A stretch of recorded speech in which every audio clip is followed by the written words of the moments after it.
Votre attention, cette vidéo ne contient aucun jumpscare dans le but de vous faire peur ou de provoquer un arrêt cardiaque. Les jumpscares montrés dans cette vidéo auront un timer et le son sera baissé afin que vous ayez une expérience plus sereine et sans danger. Un peu comme dans les années 40 avec les nazis où la sécurité était parfaite et... Et merci Ethan, je vais prendre la relève. Non, rends-moi ce micro, j'ai des choses à dire. Ça suffit maintenant, donne-moi ça ou je te tape avec. Bon, je pense que nous devrions réenvahir la Pologne parce que leur putain de drapeau ressemble à une balise au passage à niveau. Ça va, je ne t'ai pas fait mal? Non, ça va. Ça va. Je peux reprendre mon micro maintenant? Ouais, vas-y, tiens. Merci. Non, ça, c'est mon bras gauche, Simon.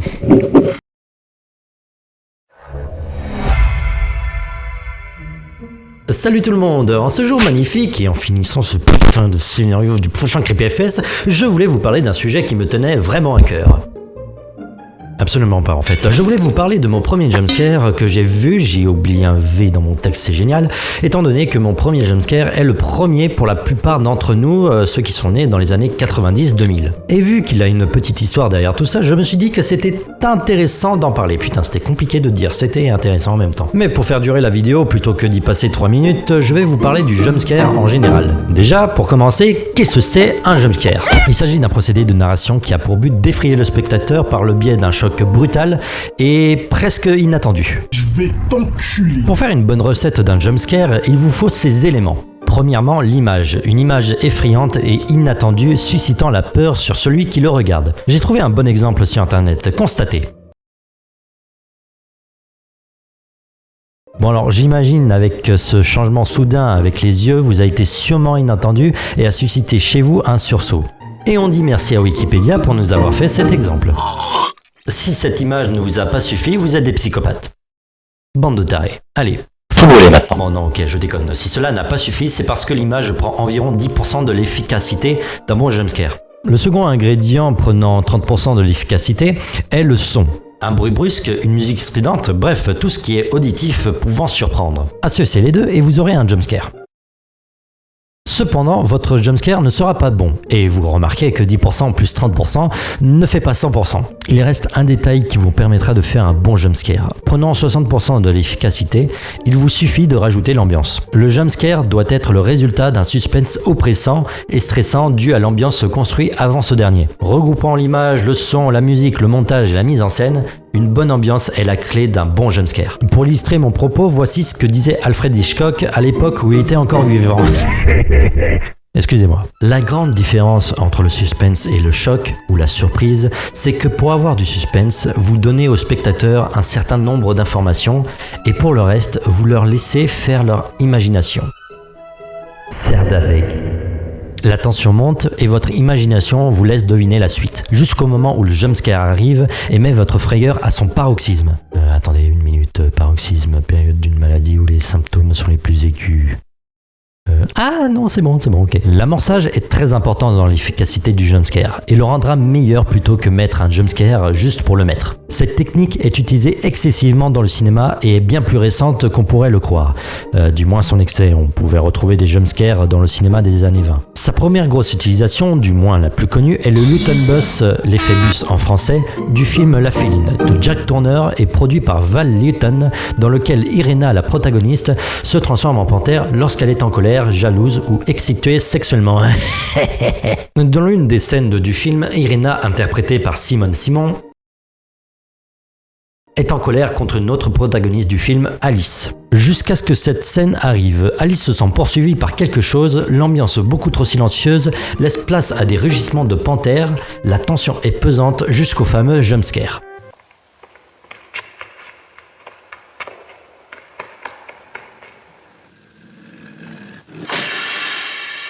Ah, ce jumpscare, non seulement il est l'un des premiers, mais en plus il est brillant. La brutalité du bus qui fait le même bruit que la panthère, qui sert par ailleurs à la transition entre deux sentiments, la peur de voir le bus entrer dans le plan et le soulagement de voir le bus être dans le plan.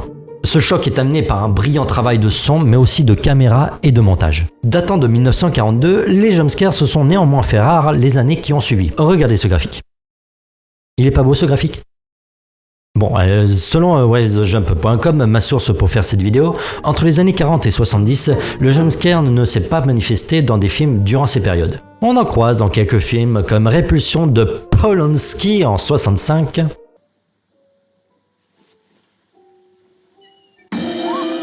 et Seul dans la nuit de Terence Young en 67. Bonjour, je suis Olivier de Carglass. Vous pensez que c'est un... Notamment grâce ou à cause du slasher movie, film où un tueur en série tue une série de personnages, et cela aurait débuté avec le film Halloween de John Carpenter. Tiens donc, toi tu fais beaucoup d'apparitions sur ma chaîne, toi. C'est à partir de cet instant que le jumpscare, va falloir que je compte le nombre de fois où je dis jumpscare dans cette vidéo, est surutilisé. Beaucoup de films l'exploitent et beaucoup sont mauvais. Aujourd'hui, on se retrouve avec des films où ce procédé est utilisé n'importe comment et trop de fois pour qu'au final, on se retrouve avec des films à jumpscare où on sursaute mais qui nous sortent complètement de l'histoire du film. Pour vous donner une idée, voici le nombre de jumpscares qu'il a dans certains films. Par exemple, La Féline ne possède que 2 jumpscares. Les Dents de la Mer, 4. Conjuring, 12. The Ring, 9. Shining, 3. It Follows, 5. Paranormal Activity 10 contre 29 pour le 5, merci pour le rab. Insidious 24, c'est le seul film où il y a beaucoup de jumpscares, mais seulement quelques-uns sont potables ou de bons jumpscares. D'ailleurs, le film avec le plus de jumpscares s'appelle The Haunting in Connecticut 2 Ghost of Georgia. Merci pour ce titre à rallonge les gars. Franchement, ça m'aide énormément pour ma crédibilité linguistique. Avec un nombre colossal de 32 jumpscare pour un film de 1h40, 1h30 si on enlève les génériques, ce qui nous fait à peu près un jumpscare tous les 2 minutes, c'est énorme. Après, c'est un procédé utilisé dans d'autres genres de films que l'horreur. On peut citer Le Seigneur des Anneaux ou Mulholland Drive. Parfois, c'est aussi la panache des vidéos sur YouTube, voire même dans les publicités. Mais quelle transition de fou! Car en parlant de publicité, il est temps de vous dévoiler mon tout premier jumpscare. Petite histoire historique. La société allemande Café, spécialisée dans la vente de lingerie pour enfants de café. Une société de café, bien évidemment, a publié plusieurs publicités télévisées de 20 secondes dans le cadre de sa campagne Wide Awake pour leur boisson en canette. Jusqu'ici, tout va bien, il n'y a pas besoin de s'inquiéter, les publicités, c'est inoffensif et bon vivant, pourquoi en parler alors? Cela va sans dire que c'est hors sujet. Non.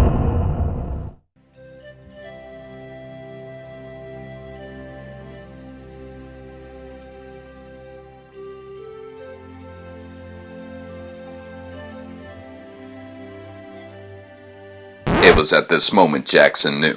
He fucked up. Je vais t'enculer. Tu jouiras.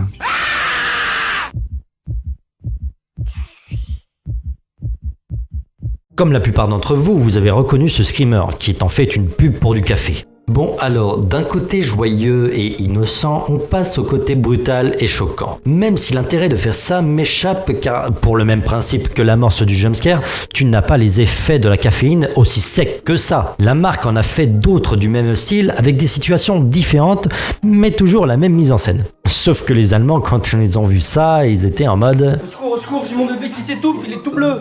Qui savez-vous m'enculer avec ma main, je vais venir retourner ça. J'ai mal. Ces publicités ont été fortement critiquées pour leur contenu et beaucoup estiment qu'elles sont peu commerciales et dérangeantes, bien que son visuel choquant soit conçu pour simuler l'effet du produit sur le spectateur. Alors, permettez-moi d'en douter, au sujet de la caféine, vous savez combien de temps met les effets de la caféine à venir et ses effets néfastes? Oh non, pas lui encore.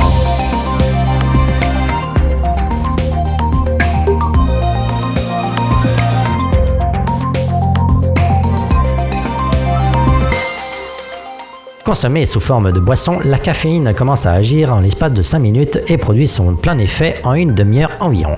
Il faut environ 4 heures à l'organisme pour métaboliser la moitié d'une quantité donnée de caféine. Normalement, l'organisme métabolise pratiquement toute la caféine ingérée et il n'y a pas bioaccumulation. La consommation régulière de caféine peut créer une dépendance physique à la caféine. Lorsqu'on s'arrête brusquement de consommer des produits caféinés, on risque d'éprouver de l'irritabilité, de la fatigue et un gros mal de tête. Ces symptômes se manifestent généralement 18 à 24 heures après la dernière prise de caféine et ils se dissipent graduellement dans la semaine qui suit. Ce copier-coller vous aide-t-il à comprendre? On est censé parler jumpscare, mec. Qu'est-ce que tu fous? Je donne à tes spectateurs un savoir large et une connaissance entretenue. Ta gueule. Café a reçu beaucoup de plaintes de ses téléspectateurs et peu de temps après, les publicités ont cessé d'être diffusées à la télévision. En même temps, j'imagine bien le petit Friedrich regarder la télé avec sa famille et tomber sur ce genre de pub. Ciao papa, es ist die Kaffee ans Gag. Sie ist riesig.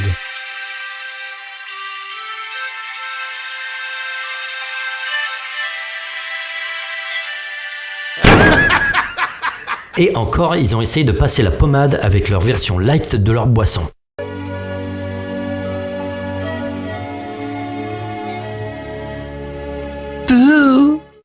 Jetzt auch mit weniger Koffein.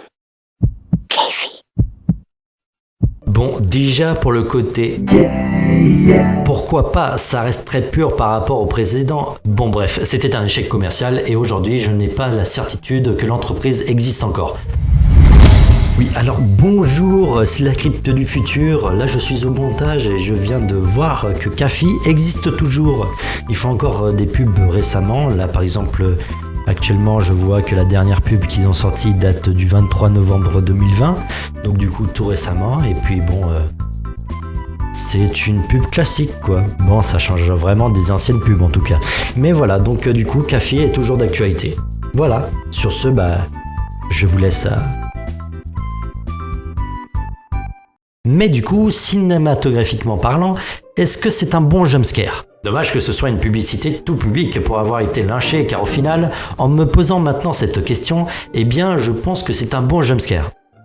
Ok, l'ambiance ne donne pas une tension ou un suspense, mais le côté joyeux et apaisant du début est vraiment un contraste opposé du jumpscare de la féline, où l'on passe d'un instant de tension à un instant rassurant. Remarquez aussi que le premier sujet se déplace de gauche à droite et le jumpscare se déplace de droite à gauche. Ce n'est peut-être pas voulu, mais je trouve ça assez stylé. Je trouve néanmoins un charme à ces publicités malgré les couilles des diffuseurs pour la diffuser en public. En tout cas, pour moi, ça a été un vrai baptême du feu étant petit. Pour savoir si j'étais cardiaque. Merci à mon frère pour cette découverte à l'époque. Mais aujourd'hui, je me suis moins fasciné par les jumpscares. Ce n'est pas quelque chose que je vais généralement m'attendre en regardant un film d'horreur. À la limite, 5 jumpscares dans un film d'1h30 me paraît raisonnable pour pouvoir plus se concentrer sur l'imagination du spectateur et sur le suspense. Bon, voilà, je pense que ça peut bien conclure.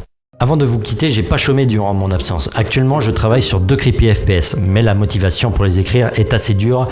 C'est pourquoi je fais un creepy HS pour me donner la motivation et pour me remettre dans le bain de YouTube. J'ai également fait un court-métrage fin 2020 que vous pouvez retrouver sur la chaîne Day Speech, un collectif de production de films créé par Ethan Julie et moi-même, ou July, je sais pas comment je vais t'appeler July, avec des potes bourrés de talent. D'ailleurs, j'apparais dans le film comme constate mon jeu d'acteur.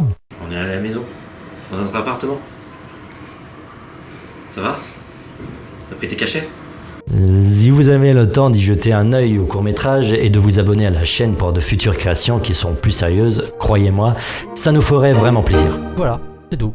Pour moi. On se voit dans 2 ans, ou 1 mois, si je vais bien. Allez, ciao.